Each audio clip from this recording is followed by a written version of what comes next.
Oh. हाँ एको आ रहा है ना Oh.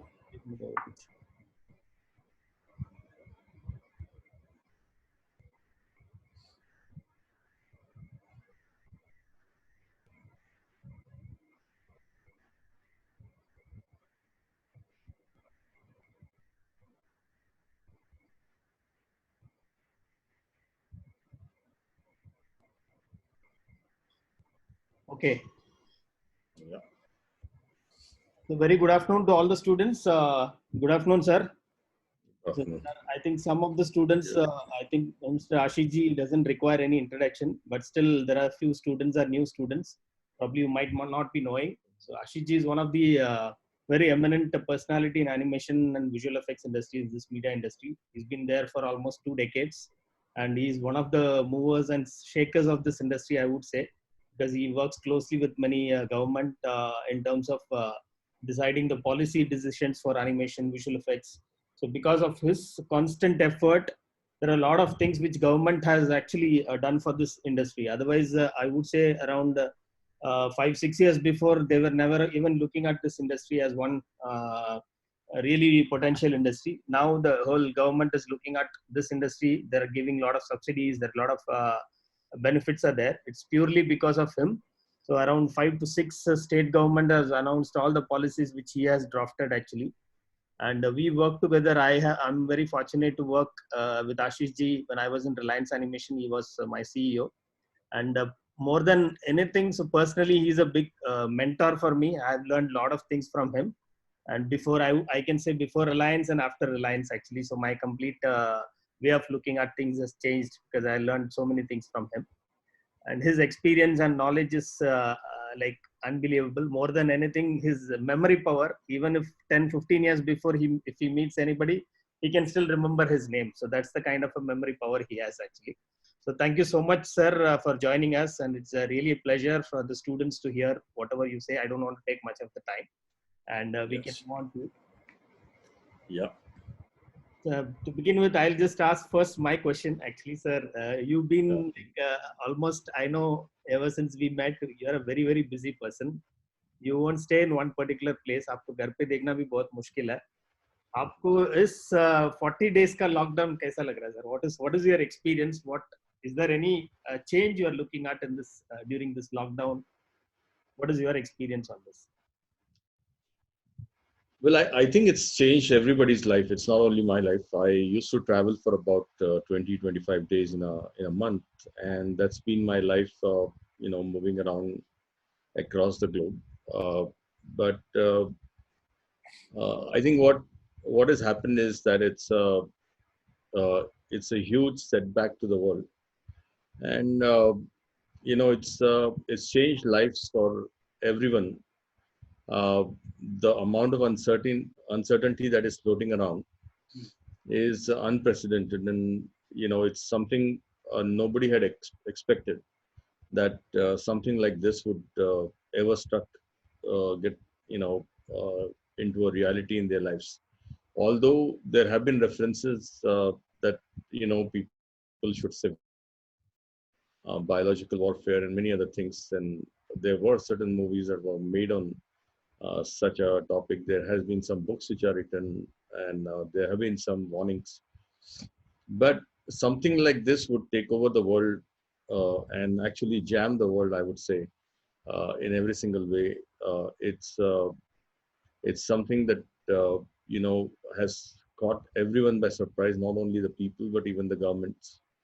And it's such a dangerous thing that the life is not going to be the same again. The trust deficit that is set into one's life. The same milk wala you would have trusted all the time, and suddenly you don't trust that guy. You don't know whether uh, what he's delivering at your home is safe or not. The same vegetable vendor, the same newspaper vendor, everything has gone into a trust deficit. And I think it's not only uh, a trust deficit for you, for them also, it's been a very difficult situation. Uh, I think it teaches everybody a lot of things. I would say that what I'm been constantly thinking around in the last 45 days. Of course, on 17th, I lost my mom, and we had a huge hospitalization of my mom for a long period of time, 1.5 years. She was not well. So, from that whole concentration on my mom, suddenly there's a huge vacuum. And as I continue to think about what's happening in our industry and what's happening around the world, I can only say that people should concentrate for the next 2 years on how to take care of their livelihoods. Uh, reducing your needs to the least will maximize your life. So somebody says less is more with this kind of situation.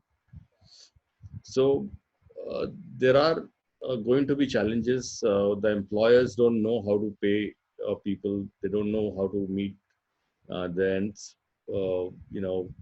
Making sure that every salary is paid. At the same time, what would be the nature of work? The people who gave the same shows of feature films or television shows or web series or OTT series, whether the same rates are going to prevail or not prevail, what would be the evolving formats? And nevertheless, fortunate thing is that India has delivered animation and visual effects in the given rates, which are unprecedented again, and nobody in the world can produce content like cost-effective content like India does. So I don't see a major challenge in creating that. If somebody doesn't have even that budget, then there is no content getting created. But I would say that our artists should stick around and do their basic practice. And I very seriously think that a large amount of outsourcing work is going to flow in India's way in the next 6-7 months time, whether it's animation, gaming, or visual effects. And that's one of the reasons we should concentrate on our skills, and we would definitely be a very big hub for international market for services work and even the co-production work. So I think overall, although there is a temporary dent and we need to think of survival first, but I see a very positive side across from 6-7 months down the line. So the next question is basically like most of the students have question like, what is this Punnaryug? So can they get a job like graphic design job or something in Punnaryug company? So Well, there are two companies that I had founded after I left Reliance. One of them is called Screenyug Creations Private Limited, which is a content company, and that's where you can definitely get a job if you're a great artist, and especially if you are good with pre-production and editing. You're going to only do the pre-production, pre-visualization, and the post-production in this company. Punnaryug Artvision Private Limited is an art village company. So it's something to do with what we are creating in Lonavala, which is the first ever artist village. So it's for the people from, creative arts, performing arts, design, sports, and earth sciences. So that's where it is. But if you're a great original content creator, you definitely have a job with us.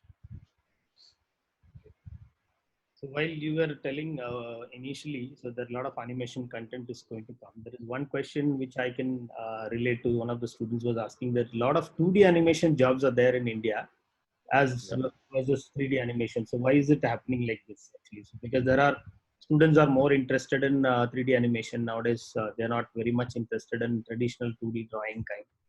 But the opportunities are more in 2D. So why is it? And then how one should prepare to go into that particular job?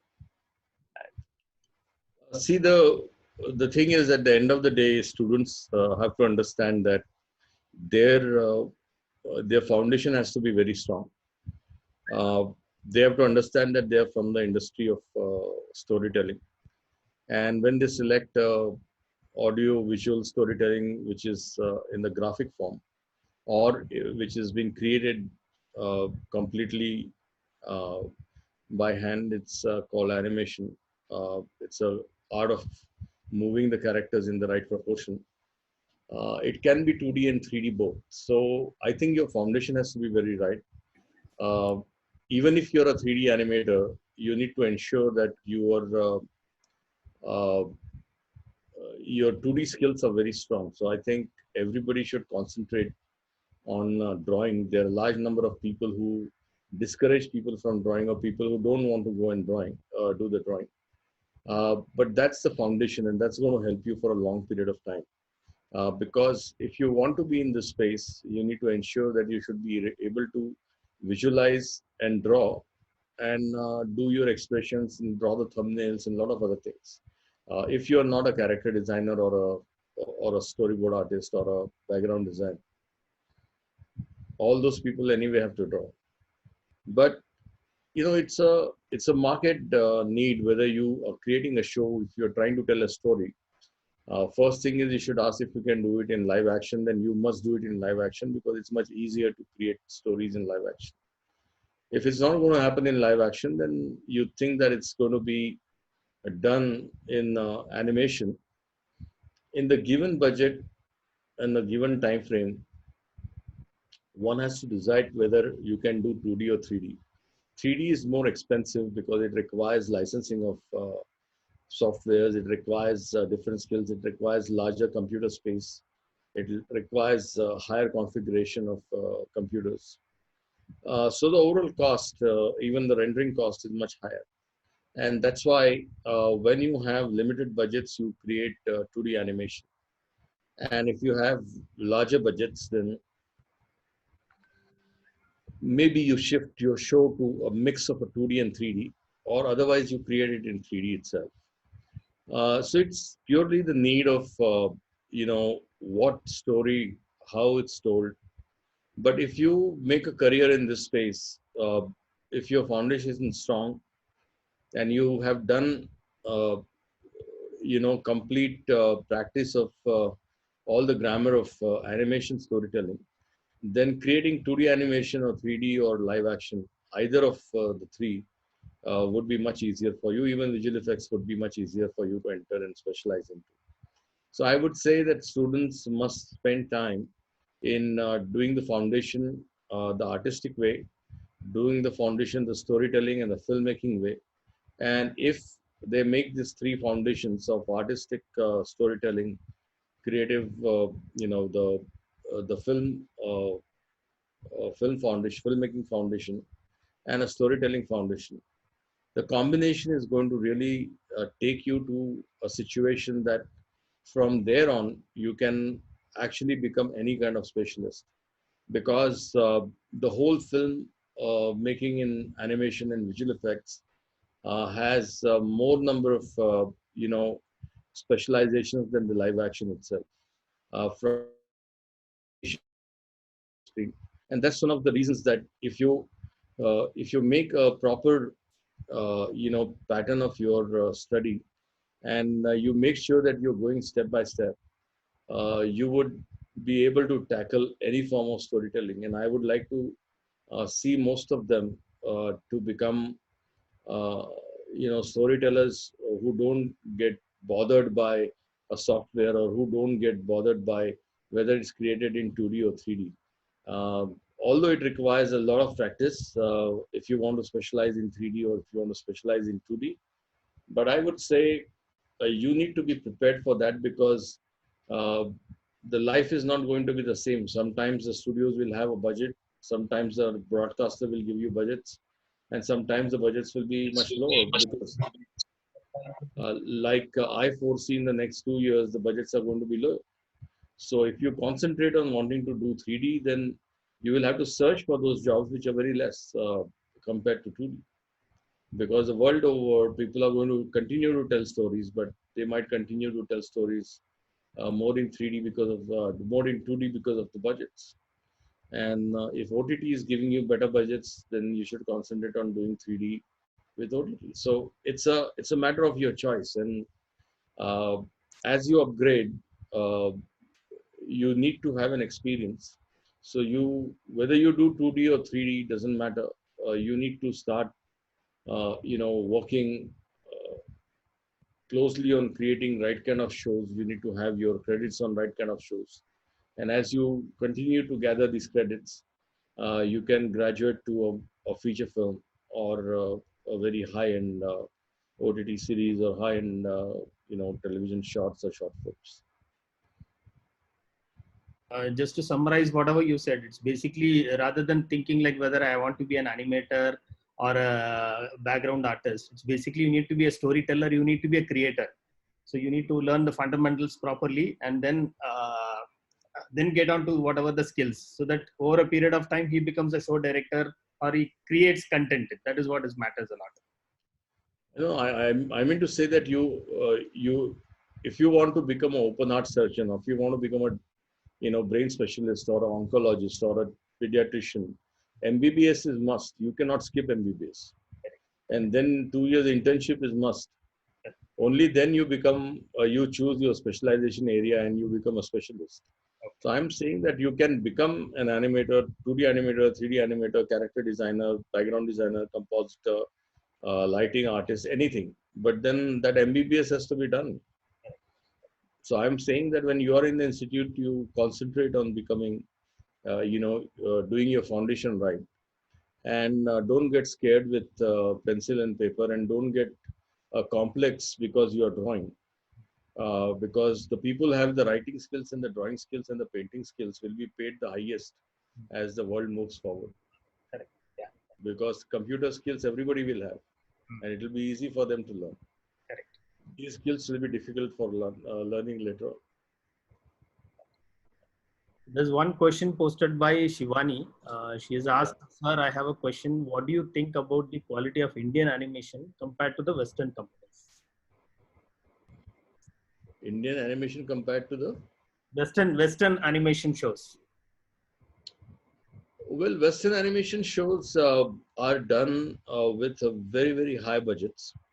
To give you an example, an episode gets created between 300,000 or 150,000 US dollars for 22 minutes, or 300,000. And even there are episodes which are done with a million for 22 minutes.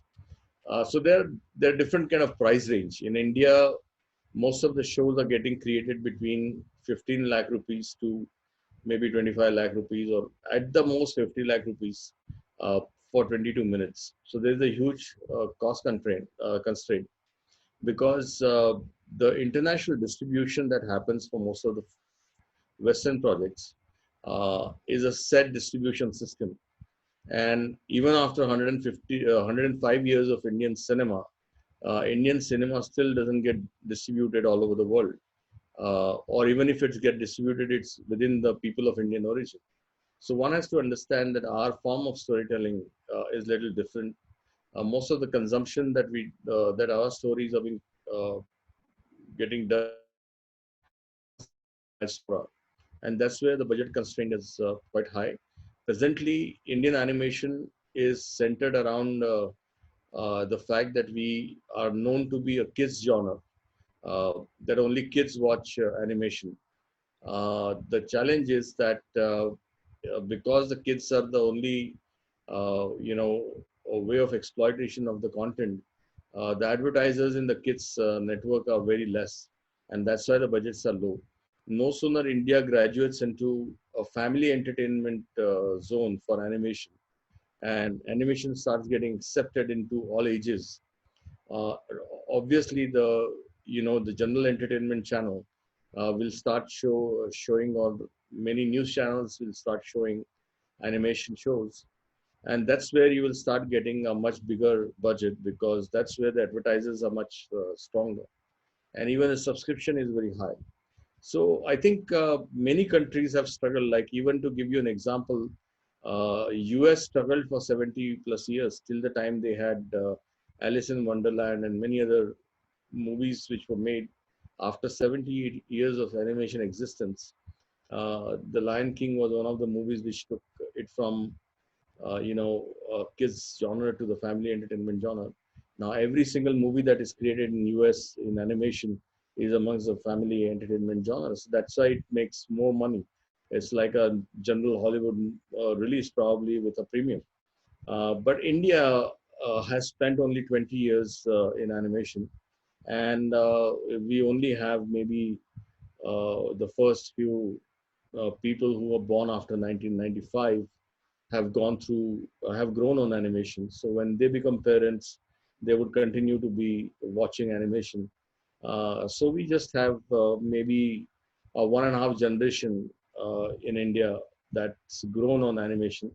So India will have to wait for a little while to graduate into family entertainment space, and once it's in the family entertainment space, the life will be much better. Whereas visual effects have already entered that space. And whether it's any television show or a feature film today cannot be released without visual effects, because visual effects has a role to play in every single scene that happens, whether in film or on television or on the OTT.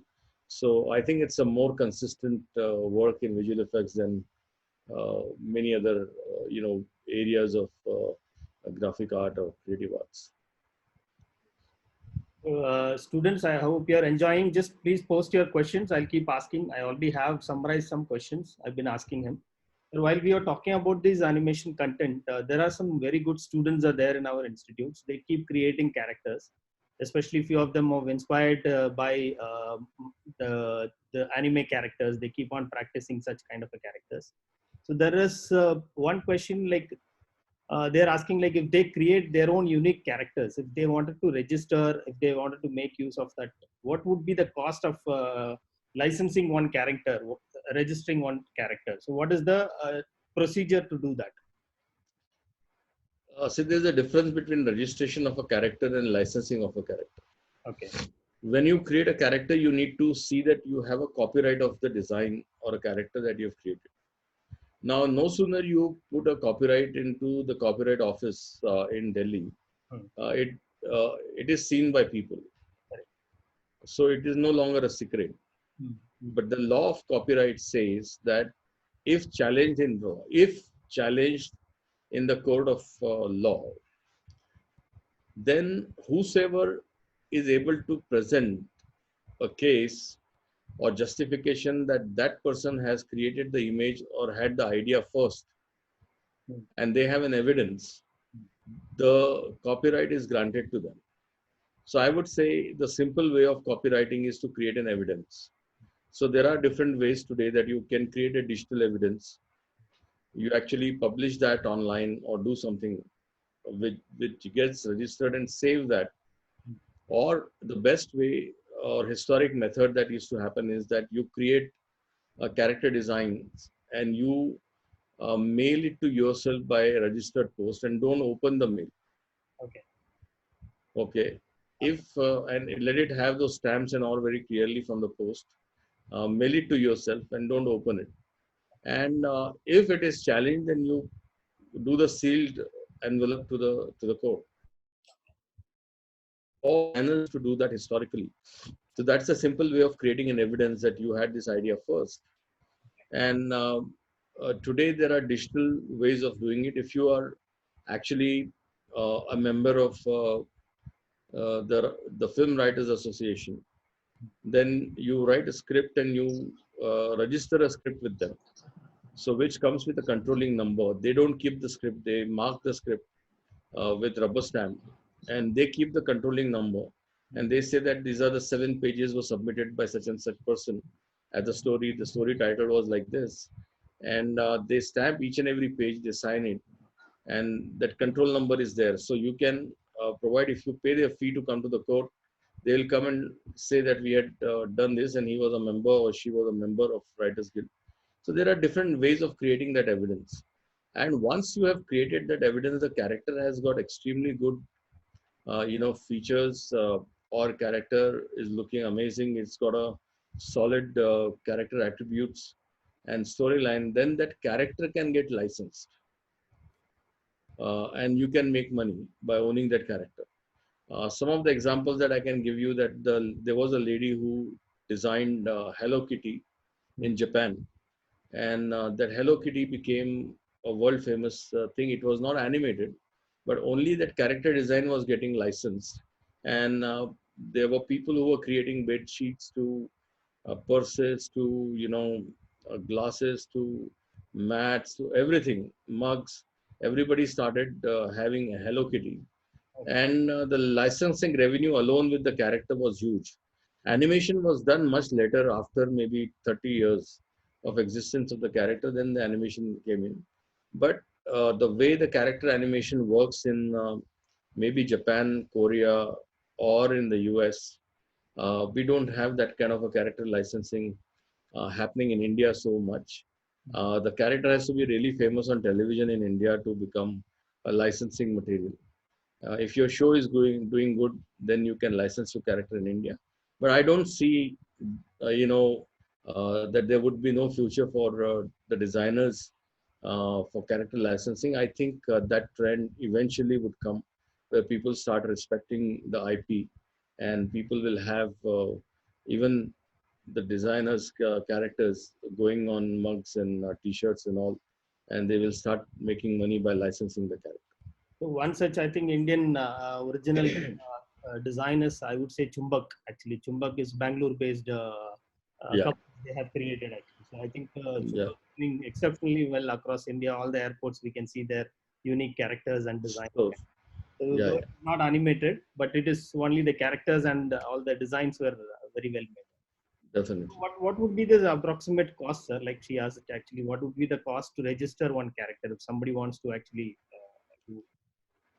If you go to the copyright office, it costs you anywhere between, a single design would cost you around 1,000 rupees to register. Okay, that's very normal. Okay. Yeah, So I think you might have to do multiple versions of it if you're creating characters. So friend side, it's like that. correct. Yeah, There's one question. and if you go to the Film Writers Association and become a member, Yeah. then you can register your story and the storyline and the character description, probably in about 10 rupees a page or 15 rupees a page. Oh, So if your story is 5 pages, then maybe in okay. 100 rupees plus you will be able to register. Oh, great. That's very good. Yeah. There's one question. Mahir, hello, sir. Mahir here. I wanted to ask the scope of FX dynamics in India. Well, I would say it's a huge scope, because India is presently doing all sorts of world movies, and whether there are 6 major studios in the world, and every single major studio in the world is outsourcing work to India, and so much so in visual effects. Uh, so if you actually are a great visual effects artist, you have a huge scope. You can work for Indian shows or you can work for foreign shows, and there are more than 100 plus studios where you can work. One question. So one wants to get a job abroad, actually. So he's asking whether the degree is very important to getting a job in abroad. I would say definitely yes, because if you don't have a degree, your passport comes with a stamp that immigration check required. That is created because there were a lot of laborers who are going outside and they should be exploited. That means that they are not educated, and that's why there is an immigration check required stamp on your passport. So if you're seeking a job, you need to be formally trained, and of course, many times, means if I have to hire anybody, I won't look at the degree, but I would look at the skills that they have.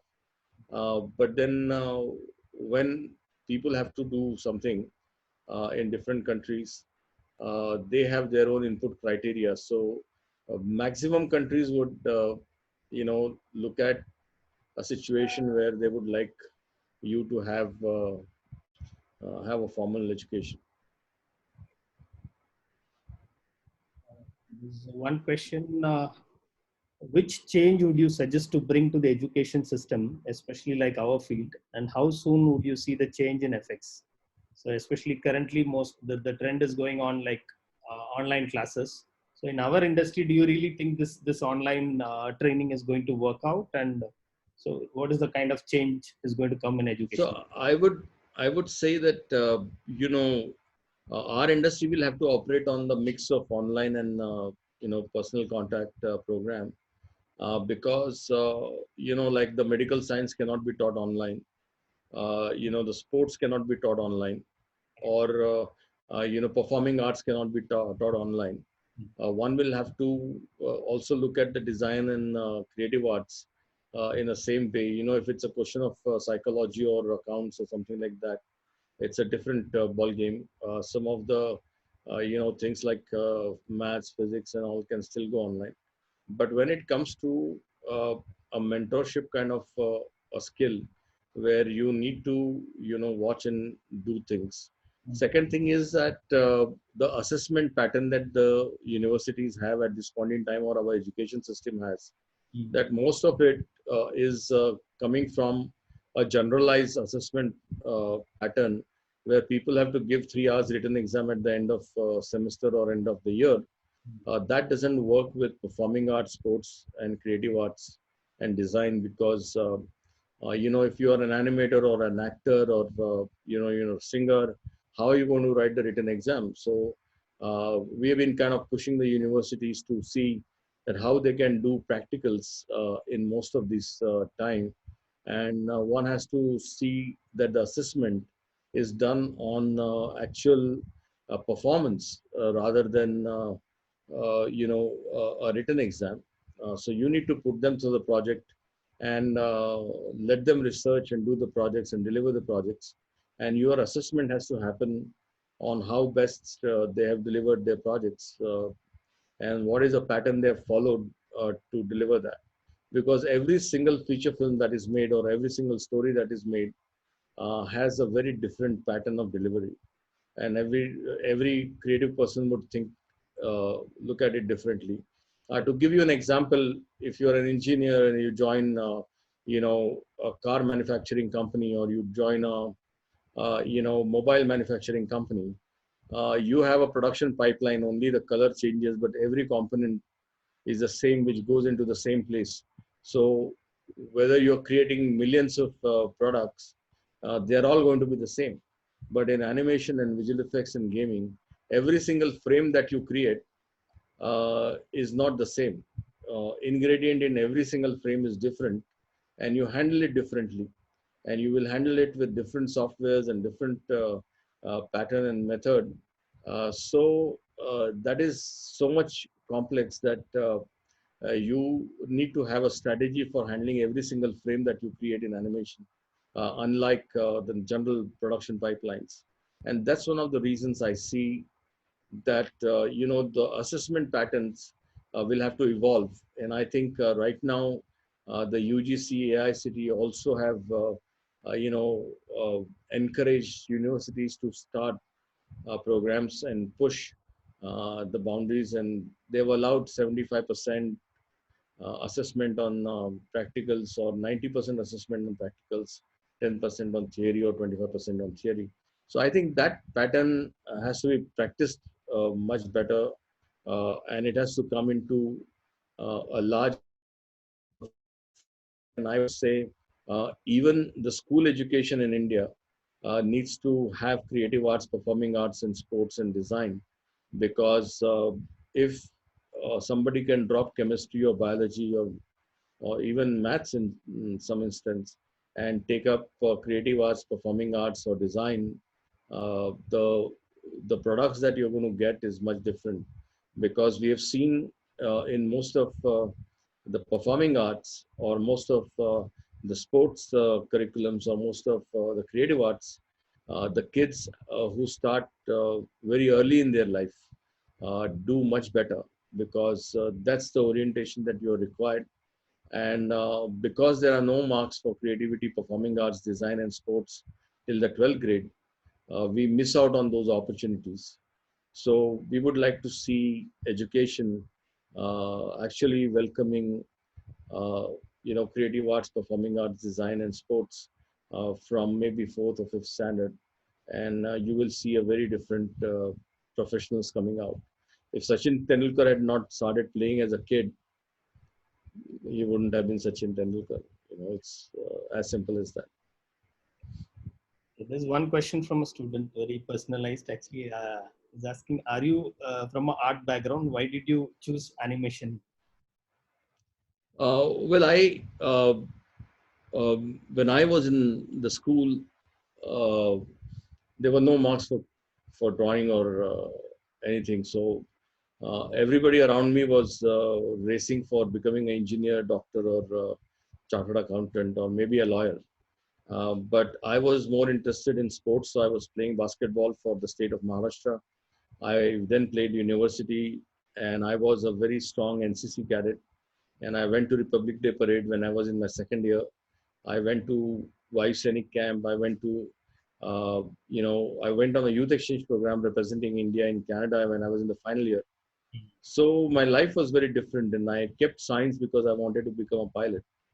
And when I came back from Canada, I decided to actually move myself to product management and marketing, and I did my marketing and sales management and public relations as my masters. And I continued working with the private sector.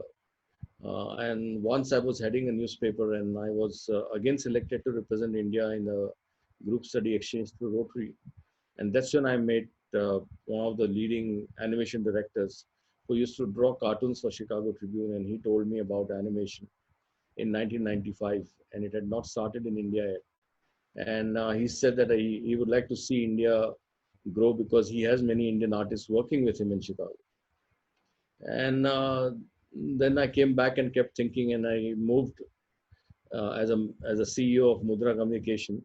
But then this gentleman came back to India, whom I met, and said that he would like to start a school here. And that's when the first school of animation was started. And I was a part of that ecosystem. And that's how I became, very interested in creating cartoons for Indian languages Art because, animation you're talking about? Zika, yeah, art heart. animation. Art animation. So before Heart, I started creating cartoons for Navbharat newspaper that I was heading at that point in time.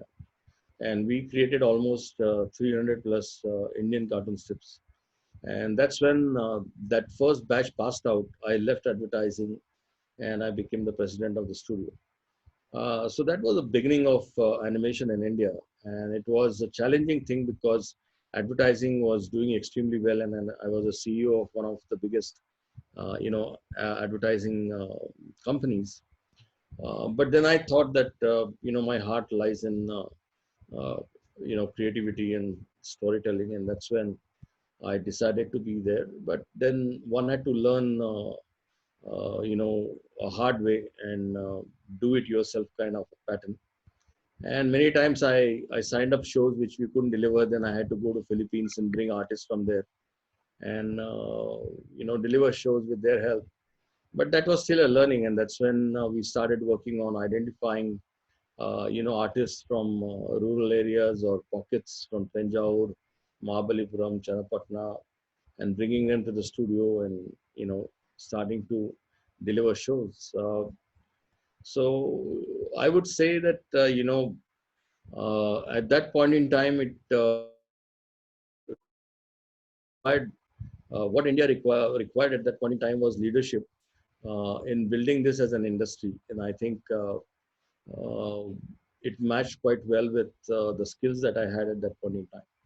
And that's where we felt that we could build teams, uh, create, wherever we don't have skills, we could bring them from US or, UK, Canada, Japan, or Philippines, and make sure that we deliver shows out of India. And today the industry is very big. We are called a AVGC industry, and we are making mark whether it's in India or delivering shows overseas. At the same time, it used to be very tough selling, asking people to outsource shows to India. Disney came almost 4 continuous years from 98, 99 to 2002. And every time they came, I brought them to the studio and they said, Ashish, India is still not ready.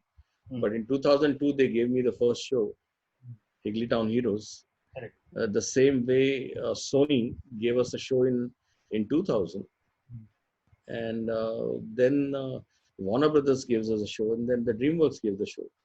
So I think it eventually built up, and our skills developed, and we started delivering. Great. Yeah. Any questions? Anybody has any questions you want to ask? Because I'm only whatever questions posted, mostly I'm asking. If you guys have any questions, you can switch on your microphone and you can ask question also, Ashish ji. Anybody has a question?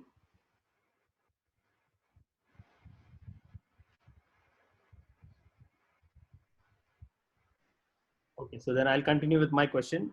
So there's one question. So it's known that COVID-19 situation has put several jobs at risk and career opportunities will be narrow due to losses incurred. What is going to be the status of media and design related jobs post the pandemic? The student Shyamnath. Yes, I think it's a very relevant question, and it's obvious that people would be worried about whether they're going to get jobs or not get jobs. I would say that it's going to be tougher getting jobs for at least the first 2 years, that is 2020, 21, and 21, 22. Situation would start improving later on. But if you are a great storyboard artist or a character design or a background designer or a voice artist, you would anyway continue to deliver from home, and you would definitely get jobs. You will not have any constraints whatsoever, because the shows are going to be made.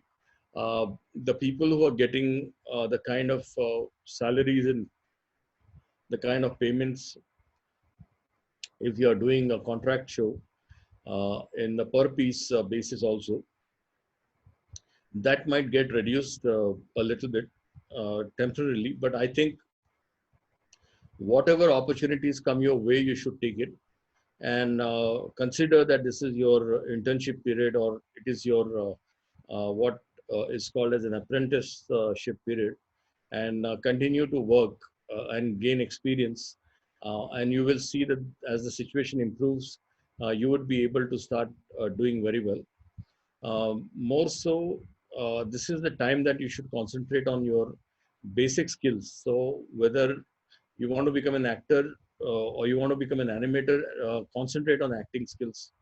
If you want to become a storyboard artist, please concentrate on your drawing skills. The character designers and rest of the guys I said, very important. But even doing photography or doing compositing, understanding light, or doing painting, understanding again the source of light, a large number of these kind of skills has to be learned. Watch large number of movies, not for the sake of entertainment, but for the sake of learning from their movies, that how the director would have approached, how the artists have created this illusion. And I think watch as many makings as possible. So as a student, I would say concentrate these 2 years or 1.5 years in the future from now, learning the skills and practicing the skills.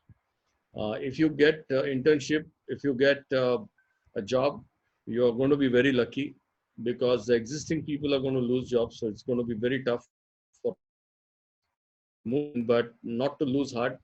Continue to practice, do your specialization, spend this time for education, and make your specialization in the institute before you go to the shop floor, and continue trying to get into the studio. Uh, and if you are able to get it within this 1.5, 2 years, you please join, and at whatever salary, start working, gain that experience, and look at your survival, and look at your livelihood. The lifestyle can be taken care of 2 years from now. So you need to look at the life like that, and I think you would definitely succeed.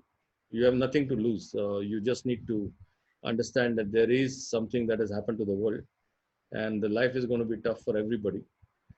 So you need to survive. You need to take care of your livelihoods. The lifestyles can be taken care of much later.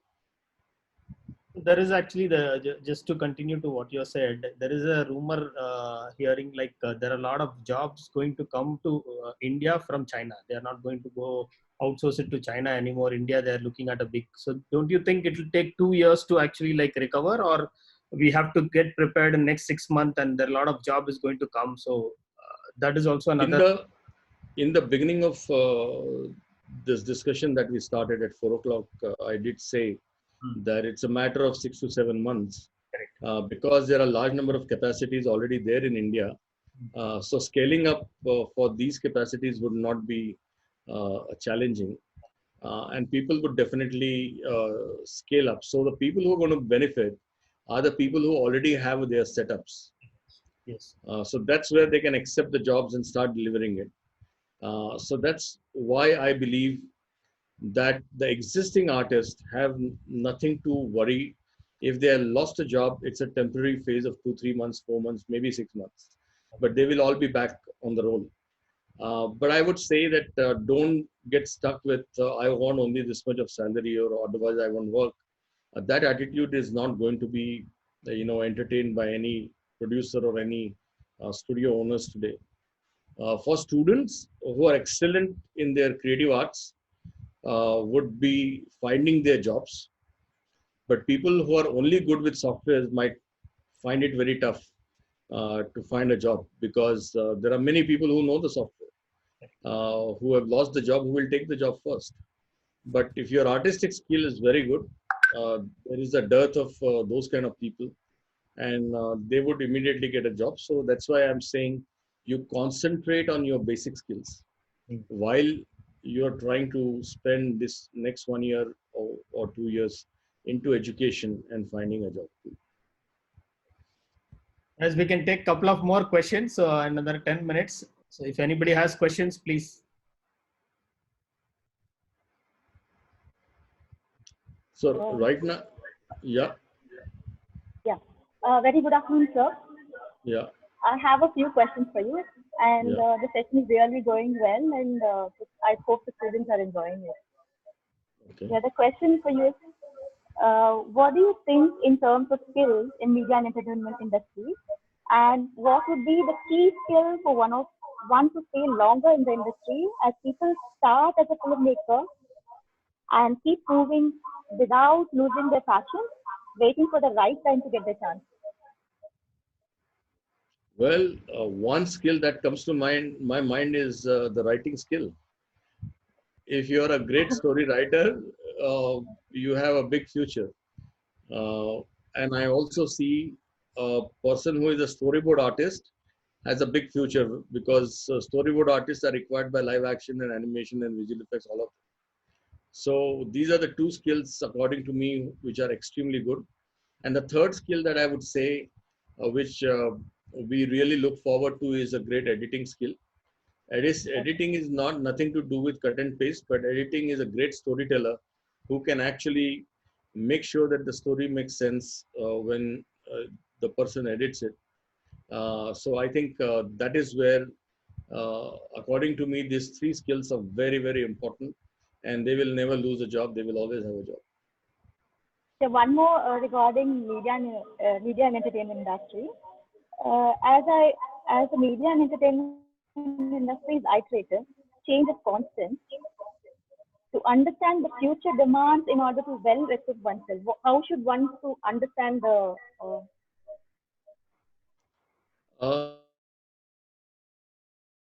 The thing is that one has to understand that the media and entertainment as an industry uh, is a very unique industry.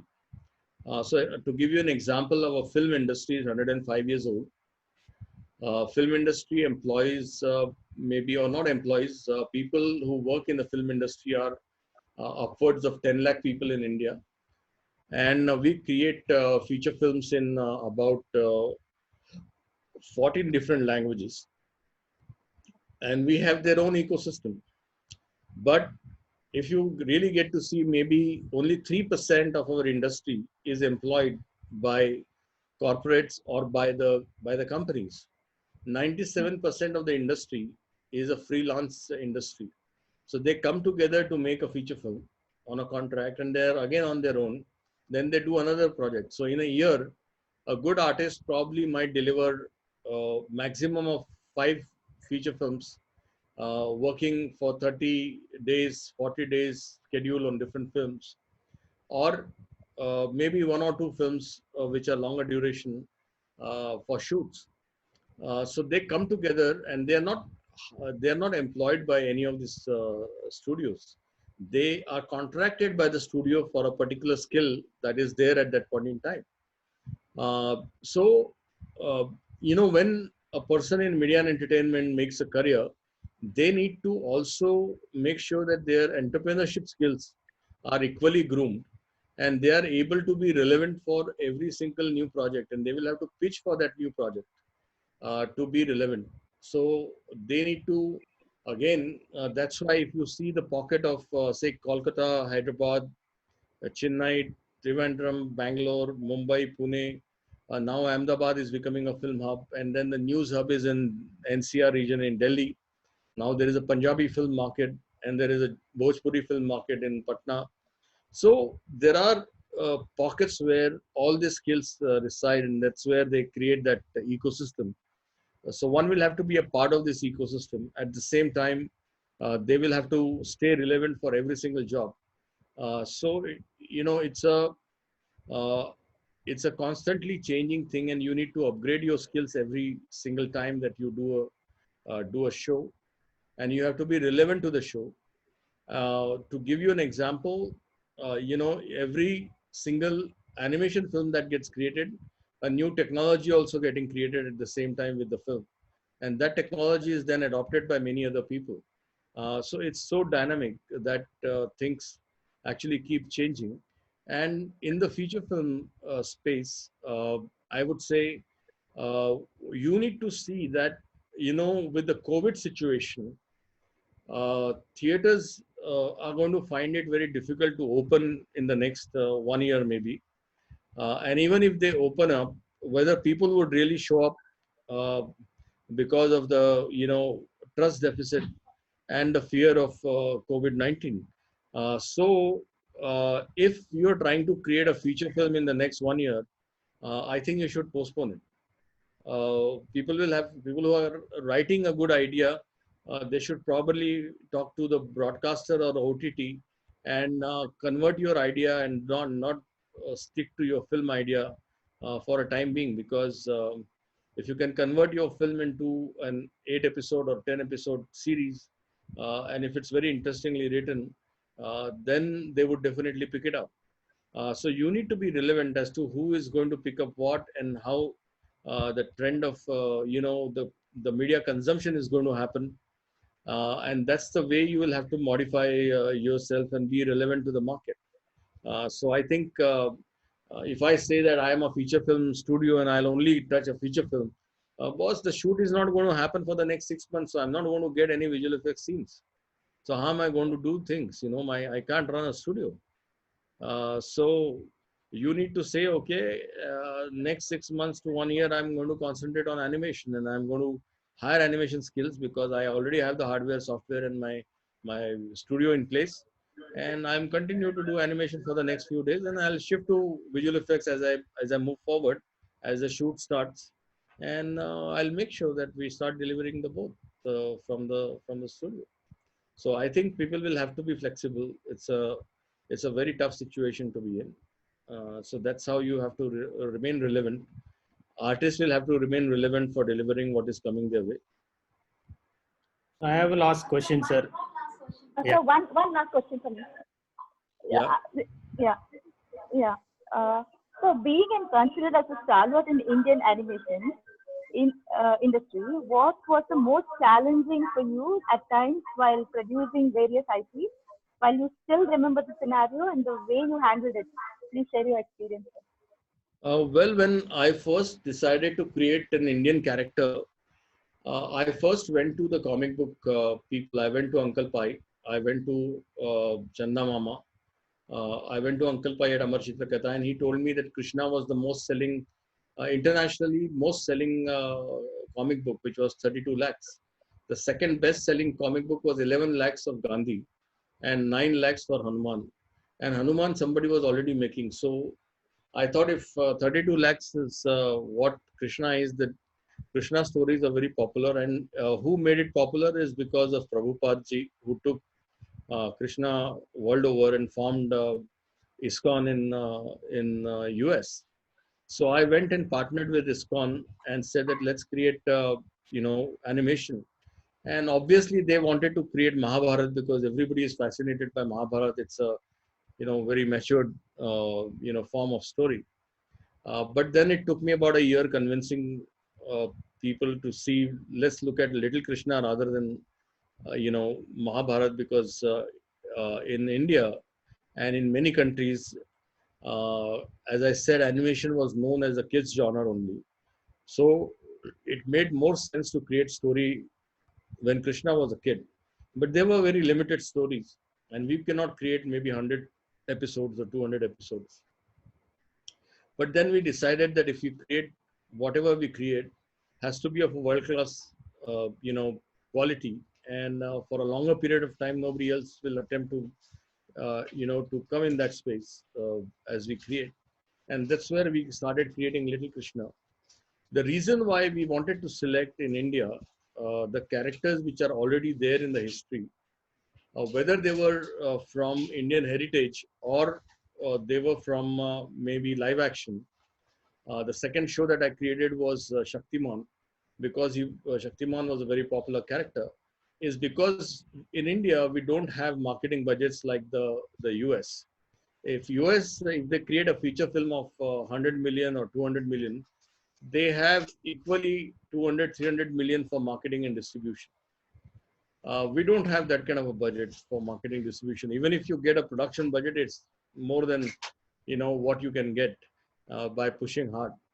So we needed to first establish characters which are already known in the in the space, and who are already heroes in the heritage stories, and that's why those characters start doing well. So if you remember, that was a time when Chota Bheem also started as Bheem stories, and then they converted to fiction.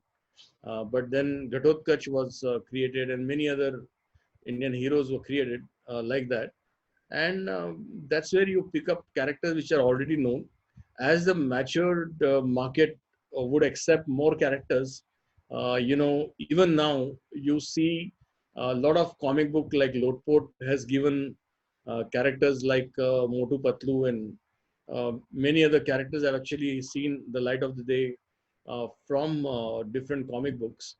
But eventually, after 10, 15 years of existence, you start getting matured audience, and you also start getting the broadcasters becoming more open to accepting new characters.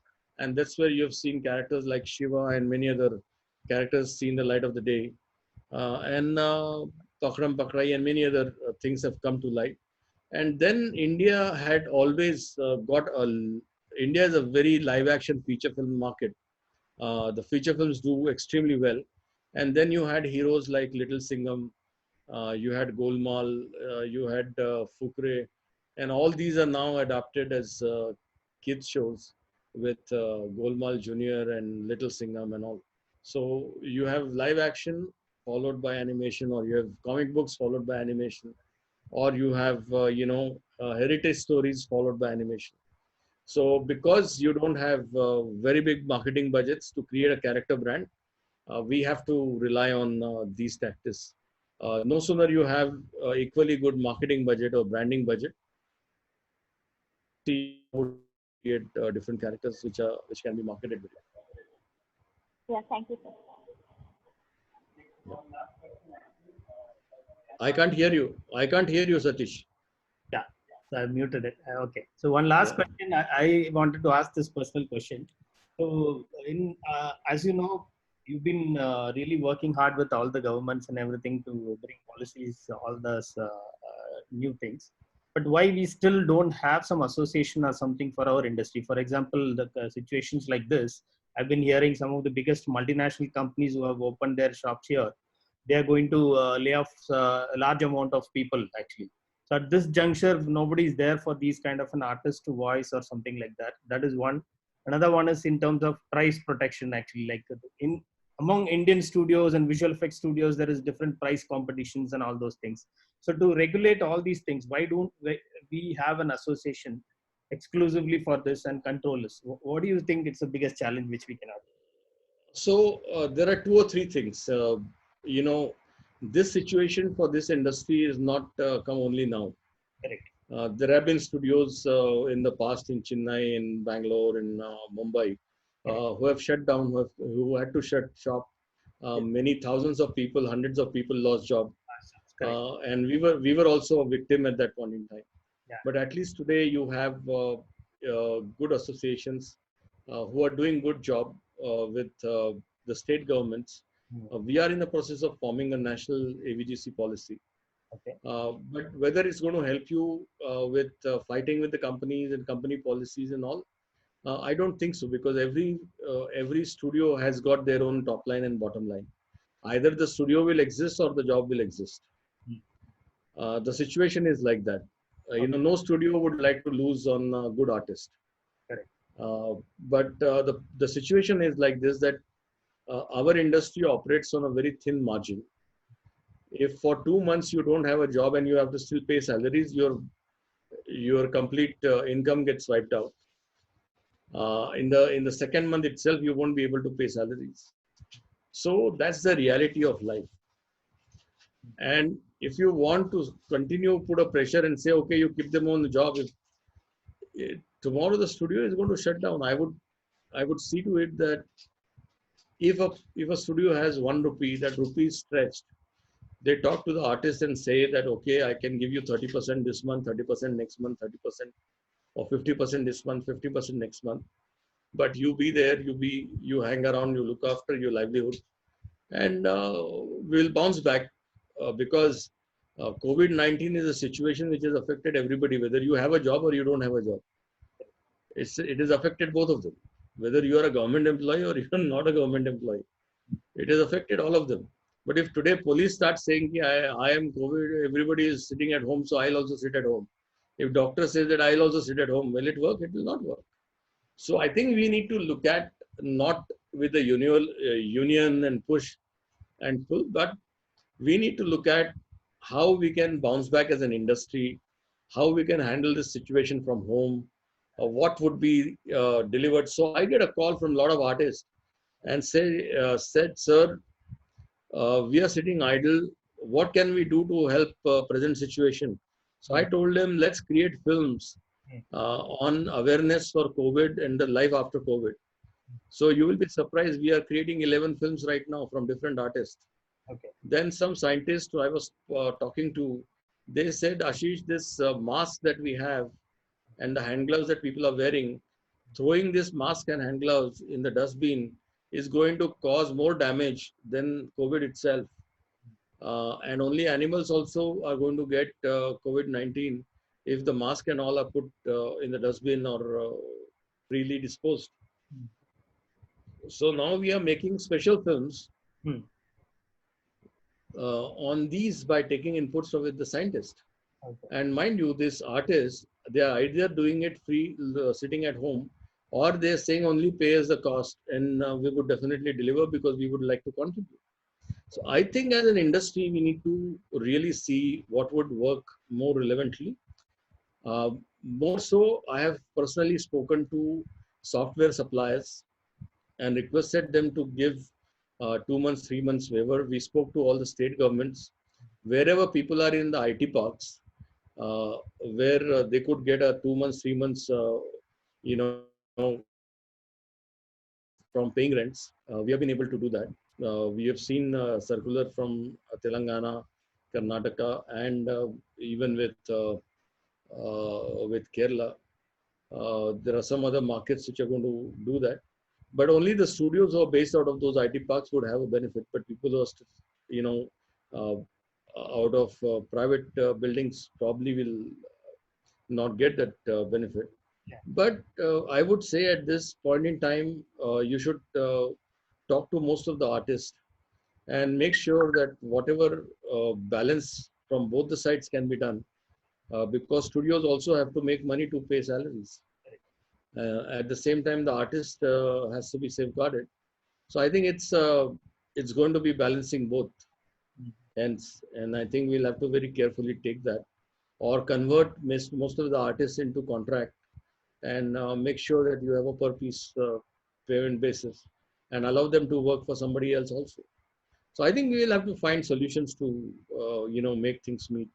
It's not going to be as easy as coming to office, going back home, and getting a salary on the 31st or 30th of the month. Yes, sir. So thank you so much. It's been a long session. I think it's a wonderful session. So I hope all the students you've enjoyed. If you want to just post a personal message to sir, thanks message or whatever it is, I'll just give you another 2 or 3 minutes. You can type in, or you can actually switch on your microphone and personally you can say thanks to sir, and then we will end the session after 5 minutes. Anybody would like to say anything?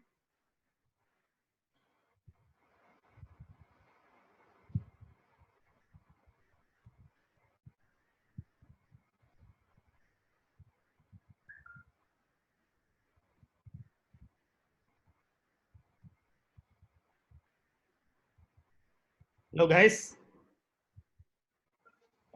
Sir, hello. Yes. Yeah. Sir, I've sent you a question on your personal chat, Ashish sir. Yeah. Personal chat. Okay, क्या question है? Because we are asking. Okay, very interesting session, sir. Thanks. At this point, when the movie industry is on a downfall due to COVID-19, what about the VFX artists who are already having a job? So, sir has I think already explained about the situation. I think most of them will continue to have a job. Some of them would lose their job, but all these things are going to roll back after 6-7 months as the shooting starts, because there are a large number of films which are going to be completed. To answer your question, if for example, all of you know that we have VFX studio actually. So in our situation, we really don't know when this is going to actually come back to normal. And there are another scenario, most of the artists are staying in their remote villages. So they don't have even computer, they don't have good connectivity. So they cannot work from home also. So in that kind of a scenario, if we know, let's say only next 2 months, the situation is going to be like that, we can at least pay them and retain them. So we don't know what is the situation, how long you keep paying actually. So these are some unprecedented situations which nobody can take decisions. So at this time, definitely there will be companies taking hard decisions. So like sir has mentioned in his entire speech, so those who are really a good artist with high skill level, company would definitely don't want to lose them actually. They will somehow retain them. So at this juncture only, they'll look at it who is the best and who is slightly better. So in that category, they will probably do the layoffs. So there's one more question. Yes, sir. Really, really thank you for the session. Cleared all the doubts and I found all the answers of my questions. Great. Yeah. Thank you, sir. Thank you so much. Thanks so much. Your session. So we'll keep in touch, sir. Thanks a lot. Yeah, sure. Thanks. Bye.